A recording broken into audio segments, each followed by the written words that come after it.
ဘုန်းကြီးတို့ကိုယ်တိုင်အသက်16နှစ်မှာဒီအသင်းကြီးကဆောင်းဝဲကိုစတင်ဖြည့်ဆိုခဲ့တယ်ကိုရင်ဘဝနဲ့ပထမစဉ်ဖြည့်တဲ့အချိန်မှာဒီအဆောက်အဦကြီးကဆောက်တော့မှရှိသေးတယ်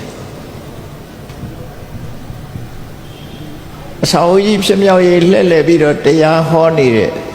ဓမ္မဂတိကဆရာကြီးဦးလာသိန်းလှည့်ဟောတော့မှရှိသေးတယ်ဆောက်အဦကြီးဆောက်တော့မပြီးသေး1318ခုထင်တယ်အဲ့ဒီတော့ကဘယ်မှာဖြေရတော့ဆိုတကြတိဟာဖရတဲ့ကဝိဇန္တဓမ္မယုံလို့ခုမှတ်ထားတယ်ဗန္ဓုလဓမ္မယုံအပေါ်ကအမိုးတွေကဒုတိယကမ္ဘာစစ်တဲကဘုံကျဲလို့အမိုးမရှိဘူးနိုင်ရနေပဲရှိတယ်အဲ့ဒီအမိုးဟာလာဟင်းလင်းနဲ့ open ဖွင့်ထားတယ်ဓမ္မယုံအဆောင်ဥပြည့်ကြီးထဲမှာဖြေရတယ်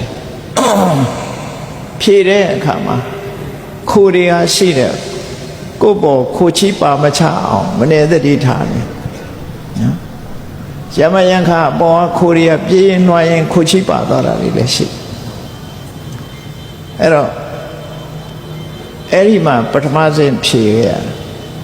အဲ့ဒီတော့ကအလုံးဖြေဆိုတဲ့ပုဂ္ဂိုလ်ဟာပါတရားလောက်ပဲရှိအောင်တာတော့အတိအကျမမှတ်မိဘူးနဲပါတယ်အောင်တာတတိယစဉ်ဆိုရင်တစ်ပါးပဲအောင်တယ်ဒုတိယစဉ်က၄-၅ ပါးပထမစဉ်ကအစိတ်လောက်အဲ့လောက်ပဲအောင်နောက်ဒုတိယစဉ်ဖြည့်တဲ့အခါကျတော့ဒီဥလသိမ့်ဗိမာန်လို့လူတွေကသိကြတဲ့ပရိယတိသာသနာဗိမာန်ကြီးပြီးသွားပြီပြီးတော့ဒုတိယစဉ်မှာဘုန်းကြီးတို့ဒီမှာစာပြီးစာဖြည့်ရစာဖြည့်တဲ့အခါကျတော့အသင်းလူကြီးတွေကလည်းစာဓာတ်ပေတတ်တွေပါတယ်စာကြဘုန်းကြီးဘဝကနေပြီးတော့လူကိုလဲပြီးနေတဲ့ပုဂ္ဂိုလ်တွေပါတယ်အဲ့ဒါသူတို့ကစာရီမမေ့သေးတော့မေးတယ်နာမည်မှတ်မိတော့ပြောမယ်ဆိုရင်ဥပောလို့ဆိုရဥပောက2ပောရှိတယ်ထင်ပါရဲ့ပွဲစားကြီးဥပောက1ယောက်နော်ပွဲစားကြီးဥပော1ယောက်အဲ့စာမေးတဲ့ကာရကလူကြီးထဲမှာပါတယ်ဥပော1ယောက်အဲ့ဒီဥပောက120လောက်မှလူထွက်လာတယ်လို့ပြောတယ်သူ့ကိုငယ်ငယ်တော့အကြောင်းရဆုံးပဲဘာလို့ဆိုတော့သူကစာမေးတယ်ဟိုမေးဒီမေးသိမေးတယ်သူချင်းနော်မှတ်မိတယ်ဘုန်းကြီးတို့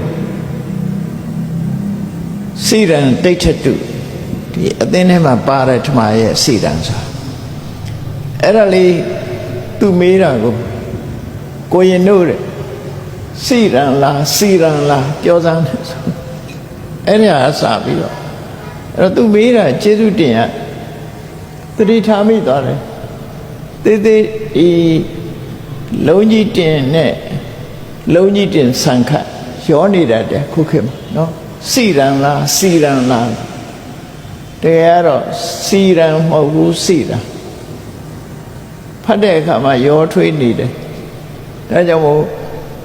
သူကအဲ့ဒါကိုတတိထားတတ်အောင်သင်ပေးတဲ့အနေနဲ့သင်ပေးတာကိုရင်ဘဝနဲ့ဒီမှာဒုတိယစဉ်ဖြေတယ်ပထမစဉ်လည်းအောင်တယ်ဒုတိယစဉ်လည်းအောင်သွားတယ်တတိယစဉ်မှလည်းပဲဒီမှာဖြေတယ်တတိယစဉ်ဖြေတာအဲ့ဒီတော့ကကိုရင်3ပါးလည်းပဲရှိတယ်ဘုန်းကြီးပါဘူးတော်တော်အဲ့ဒီနှစ်ကပု္ပ္ပာတာခက်တယ်ဥစ္စာခက်တော့3ပါးလုံးကြာအဲ့ဒီနှစ်ကဘဝမှာသာဝဝပထမဆုံးကြာတာဒါပဲ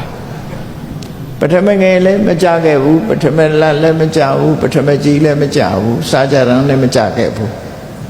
စက်တိုင်းအောင်လာခဲ့တယ်ပေါ့အဲ့ဒီတတိယဆင့်ကျမှစာကြ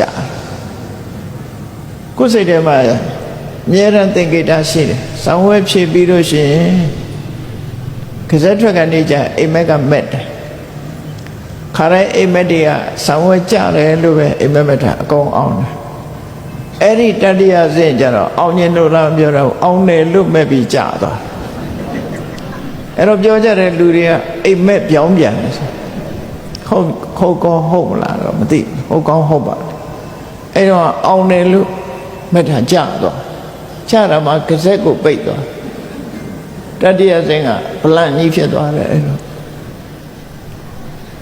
ပု္ပ္ပာလည်းအဗဓမ္မခက်ခဲတယ်လို့အမှတ်မရနိုင်တဲ့ပု္ပ္ပာမိကုံးကကြောက်เสียကောင်းတာဘယ်လိုမိကုံးကကြောက်เสียကောင်းတော့ဆိုစာမေးတဲ့မိကုံးနေ1 2 3 4အလုံး7ပုတ်မေးတာတပုတ်နဲ့တပုတ်ခွင်းဆက်တွေမေးပြီဆိုရင်တစ်ခုမှရင်တတိကြီးမှားသွားတာhighway မှာကာရန်ကြီးဆင့်ကတိုက်တယ်လို့ပဲအဲ့ဒါလိုပဲเนาะရှင်းကကာရစီပြည့်ရင်နောက်ကားတွေအကုန်လုံးတိုက်ကုန်ကြတယ်အဲ့ဒီနေ့ကမေကွန်းကအဲ့ဒီမေကွန်းမျိုးလို့ထင်တယ်တပုတ်မှားလိုက်တာနဲ့တတိကြီးမှားသွားတယ်တပုတ်မှန်ရင်လည်းအကုန်မှန်တယ်အဲ့ဒီနေ့ကတော့ဝိသရယုံတိုက်ဝါဆိုကျောင်းကနေဖြေတယ်1319ခုနှစ်လို့ထင်တယ်အဲ့ဒီနေ့ကဆောင်းဝဲကြ